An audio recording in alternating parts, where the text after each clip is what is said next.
Are you ready for it?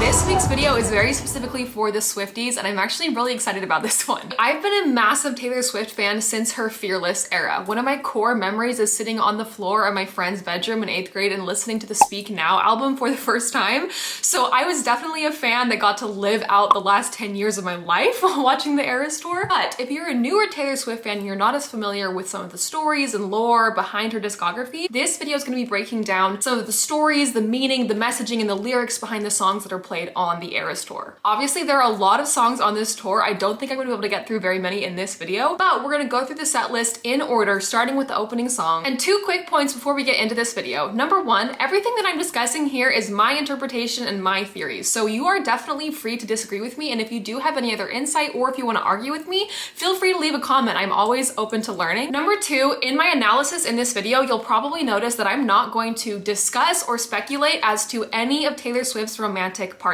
I want to talk about her artistry and her lyrics and some of the meaning and messaging behind her art, not just speculate about her personal life. With all of that being said, I am so excited for this video, so let's get into it.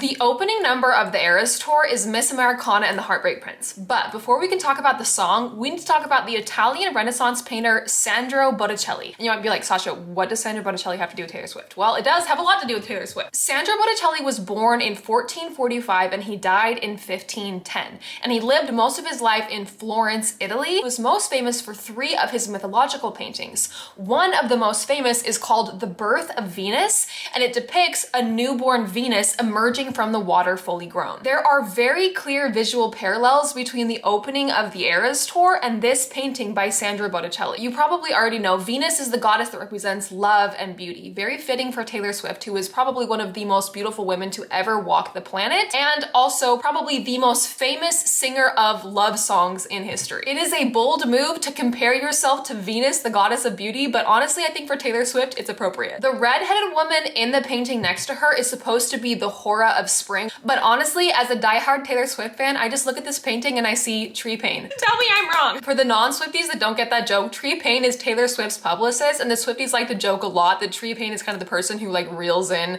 Taylor's wilder influences, so yeah, we love Tree. Also think is very interesting is when you dive into Botticelli's other mythological works, there's another one called Primavera, which translates to spring. Imagery in Primavera looks a lot like the imagery that's brought to life in the Evermore and Folklore sections of the concert. The woman in the middle who's draped in blue and has the red draping over her garment, that's Venus. And then to her left, she has those 3 beautiful women dancing. Those are known as the 3 Graces. Honestly, when I look at this painting, I just see Taylor Swift and the Haim sisters. And then there's another very famous painting, probably the best received in his lifetime, of Venus and Mars. These 3 mythological paintings were probably commissioned by the Medici family, which was one of the most powerful families in Florence, Italy at the time. Sandro Botticelli's life straddled what we would consider to be the Dark Ages and the artistic period that we would call the High Renaissance. I mentioned that throughout his life, he created a lot of religious artwork. These 3 pieces were noticeably not religious in nature. Some artistic historians have credited Botticelli, and specifically these paintings, in forwarding the idea that art could be more than just a religious sermon. Art could be fun, it could be beautiful and sensual and exciting and fantastical. One thing that I found to be fascinating about his life is that he had beef with Michelangelo. They were actually both hired to work in the Sistine Chapel, and although most people walk into the chapel and they look up straight to the ceiling at Michelangelo's ceiling, actually Sandro Botticelli did some of the paneling in the chapel as well. Sandro Botticelli did not really have any respect for landscape painters, and so Michelangelo actually has specific notes about Sandro Botticelli slandering him and saying that he's a bad landscape painter. I know it's not relevant to Taylor Swift, but I do find the Italian Renaissance drama to be kind of hilarious. Also, an interesting fact about Sandro Botticelli is that he was probably We don't know because it's obviously very hard to confirm anything that was happening in the 1500s, and they didn't have labels at the time, so it's a bit antiquated to try to apply our feelings about sexuality, but Botticelli was probably bisexual or gay. Botticelli never married in his lifetime, and when Soderini asked Botticelli about why he never married, he said, quote, "He had recently dreamed that he was married, woke up feeling a deep sense of grief, and then walked around the city to stop himself from falling asleep again and resuming the dream." Sounds a little to me. Also, there is an accusation in the Florentine archives from 1502 that Botticelli kept a boy, which is the way that you would accuse him at the time. So I do think that Taylor is referencing these three paintings over and over again during the concert, so they're gonna pop up again probably in our discussion. Now, let's get into the song itself. There are two things that Taylor Swift loves to do in her songwriting more than anything else. Number one is taking common phrases and twisting them a little so that the meaning is a bit different than what we've come to traditionally expect from these well-known phrases. Number two is she likes to use words that have 2 or 3 or even 4 different meanings so that you can listen to the same passage and interpret it several different ways. This is done a lot in the song Miss Americana and the Heartbreak Prince. One example that's very easy for Americans to grasp is that she'll frequently say, "We're so sad we paint the town blue." Now, obviously here, blue is being used as a color, and it's the emotion, blue being sad, but Americans will know that she also means we paint the town blue. She's talking about painting the town blue in favor of the Democratic Party. This song came out in 2019 in Donald Trump's America when Trump was president. And if you're not American, you need to understand that this was an extremely unprecedented time in American politics for a number of reasons. Taylor Swift, for the majority of her career, has been very famously absolutely silent on the topic of politics. However, shortly after this song came out in 2019, in 2020, she endorsed a presidential candidate for the first time, coming out in favor of Joe Biden as he was running against Trump. What Taylor Swift created with this song is a love story that's really more a metaphor about the desire to leave the United States in the midst of the political turmoil that followed Donald Trump's election. Finally, I would be remiss if I didn't mention the pageant implications of the metaphor Miss Americana. So Americana is a word that means things associated with the history, culture, or folklore of the United States. Miss Americana is a play on words and a reference to the Miss America competition. Miss America was founded in 1921 as a beauty competition in Atlantic City. It's evolved greatly since then and is now a scholarship competition that incorporates some pageant elements. I actually competed for Miss America in 2021 at the 100th anniversary competition. So I do have a little bit of a special interest in Taylor Swift's songwriting when it comes to pageantry. Taylor references beauty pageants, pageant queens, and Miss America a lot in her music. And if you're not American, then you might be like, I don't understand, why do these topics keep coming up? And I think that to understand why she does that, you need to understand the significance that these pageants have had on American culture and how they continue to shape American culture today. In the 1950s and 60s, Miss America was the #1 most watched thing on TV. It was a massive deal. And at that time, if you were a young woman who had ambition of becoming a political leader or a woman in business or having a career on television or having a performing career, Miss America was kind of like your golden ticket to fame because it was one of the very, very few ways that a young woman could get TV time to represent herself on national TV. The United States has never had a royalty. We're not like the Brits or, other European countries that have their royal families that are kind of like their mascots. We don't have that. What we've had for 100 years is Miss America. There are a lot of rules behind who is able to compete for Miss America, who qualifies. So for example, Miss America has to be young, unmarried. She can't have a boyfriend publicly during her year. Miss America is not allowed to speak her mind on any political topics. In other words, Miss America has to do a lot of sort of bending over backwards to fit into people's expectations to be America's sweetheart. The competition still exists, but it's more of a grassroots nonprofit organization that acts as a professional development organization for women.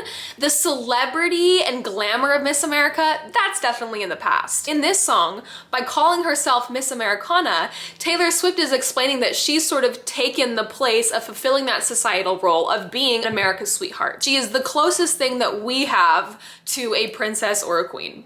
Okay, next on the Eras Tour set list is Cruel Summer. And I think you guys will be relieved that I have a little less analysis on this one. There has been some fan speculation that the title of this song references the 2016 conflict between Kanye West and Taylor Swift because Kanye's label put out a compilation album with the same name.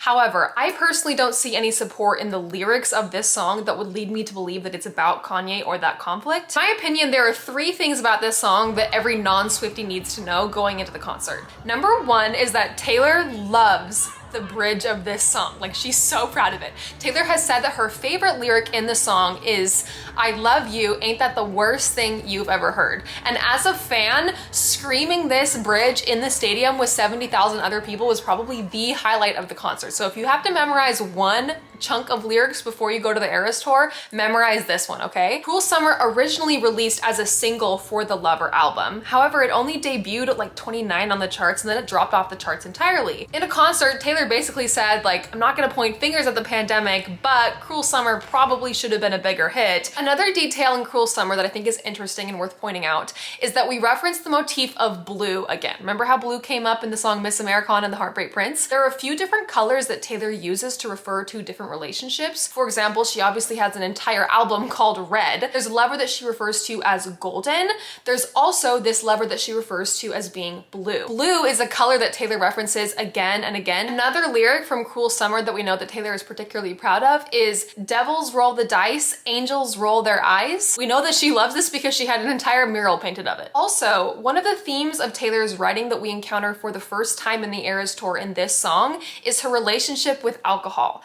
In the bridge, she obviously mentions, "I'm drunk in the back of the car and I cried like a baby coming home from the bar," which, number 1, relatable, I'm sure. There are quite a few different moments in this album and in other albums that Taylor discusses her relationship with alcohol and mentions moments that it might be a problem. In the context of this song and the tumultuous relationship that it's trying to portray, this particular instance of alcohol use doesn't really stand out. However, if you notice it as a theme in her writing, it will poke its head up again and again. Okay, next on the Eras Tour set list is one of my personal favorite Taylor Swift songs, and I think it's probably her most iconic feminist anthem. The Man is so good, and part of the reason that it's so good is that Taylor has said that this is a song that it took her years to write because it puts words to a feeling that is so intangible for so many women. One of the things that I love about Taylor Swift as a songwriter is her ability to speak to the criticism that's being levied against her, and in particular to clap back at the media when they're making unfair comparisons and critiques. The song The Man is all about Taylor's journey through the music industry, reimagined through the lens of what would my life be like if I was a guy. So for example, in the first verse, she talks about how the media would perceive her if she had been a guy dating in his 20s instead of a girl. Over the course of her career, the media has not been kind to Taylor Swift, and particularly during the height of her 1989 era, when she was young and in her 20s and going on dates with quite a few guys, as you do when you're in your 20s, the media could not get enough of this story that Taylor Swift is this crazed serial dater. To this day, there's this pervasive narrative that Taylor Swift can't keep a boyfriend, or that she's crazy, or she can't find a husband, or whatever it is. Personally, I think that our society has a hard time holding Taylor Swift's beauty and Taylor Swift's genius in our brain at the same time. With this song, Taylor Swift repositions herself in control of the narrative. Also, Taylor Swift very rarely uses contemporary references. One of my favorite references is in this song. She talks about how she'd be just like Leo in Saint-Tropez.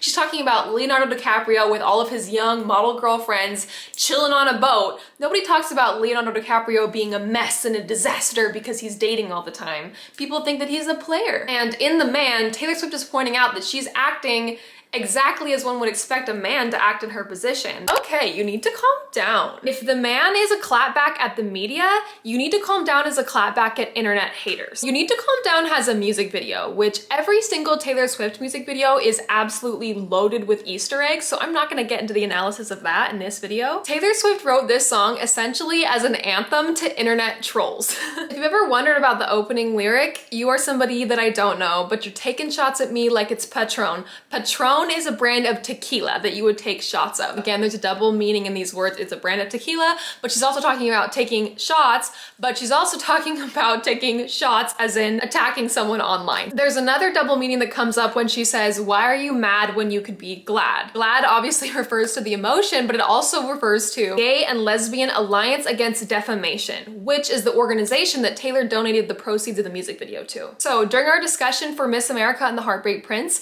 I mentioned that pageants and beauty queens is the theme that Taylor references a lot in her writing, and it comes up again in this song when she says, we see you over there on the internet, comparing all the girls who are killing it. But we figured you out, we all got crowns, you need to calm down. Coming from the pageant world, I know specifically what she's speaking about. If you watch a pageant on TV like Miss America or Miss USA or Miss Universe, you might be sitting on the couch eating potato chips comparing the women on screen, but at the end of the day, each of those women has a crown from the local competition that they won to get themselves to that stage. By referencing pageants, what Taylor is saying is that to anyone who's a critic sitting at home on their couch criticizing the artists at the Grammys or the Oscars or whatever, you have to remember that at the end of the day, in the pageant world, they're going home to a literal crown.